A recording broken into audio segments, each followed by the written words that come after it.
We're talking 6 feet 11 inches tall. It's NBA star Chris Bosh of the Miami Heat. And he's not there just for fun. He's promoting Mr. Nice Ties, his new line of neckwear, and our own JR caught up with him. JR, it's HLN, and we have a 9-time NBA All-Star here. We have a 2-time NBA champion. His name just so happens to be Chris Bosh. Chris, how you doing, man? I'm doing well. How about yourself? Good, good. Now, besides all the basketball endeavors, you're also into fashion. You're looking rather spiffy here. Thank you very much. I appreciate it. Mr. Nice Tie. Break it down real quick. I understand this was you were inspired by your dad. What's the story behind it? Well, I mean, pretty much just, you know, the story goes just, I used to watch my father get ready all the time, pretty much like any other young guy out there when he was a little kid. And I really watched everything that he did. And one thing that he did a lot was dress up all the time, whether it was going to church or his job. And I remember watching him tie ties, and I tried to do it myself. I couldn't do it. I always needed his help. And one day I figured it out through many lessons, and I felt like I had accomplished something that day. So ties have always played that kind of, given me that kind of special feeling.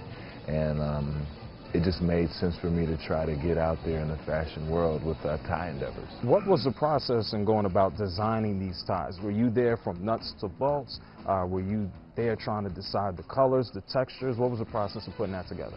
No, everything. I started from scratch and saw it through until the finished product. Now everything from the presentation to the boxes to the colors to the logos, the tags, the tipping fabric, which fabrics we were going to use, the neck bands, I mean, the buttons. I mean, it's just so many elements to a tie that I found out that you have to know, and it's been a lot of fun really learning about it. But yeah, from the beginning, this has been something that I have worked hard in collaboration to create.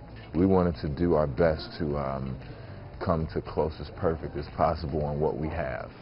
So, you know, we didn't do many fabrics, but the detail and the attention to detail was very important in the process, and we felt we wanted to, you know, cover a bunch of different ranges with the fabrics, and I think we did that. You know, now it's hopefully people will like it. I think it's something that can be stylish, but at the same time, it's not too loud. You can find something that you like. Mr. Nice Tie. Where did you get the name? Mr. Nice Tie just came to me. I was actually just thinking about it. I said, yeah, you know, ties, nobody really does ties. Maybe I should do ties. Well, okay, just joking around. Okay, what would the name be? And something maybe like yesterday, the day before that, or like a week before that, somebody called me nice or something like that. So it just rolled off my tongue, and I wrote it down, and I looked. I was like, okay, it's no way that's taken. So let me look just to see, and the name was available, and I was able to trademark it, and it just seemed right to follow that path. After thinking about that and it being available, I just kept going, and you know, we're here.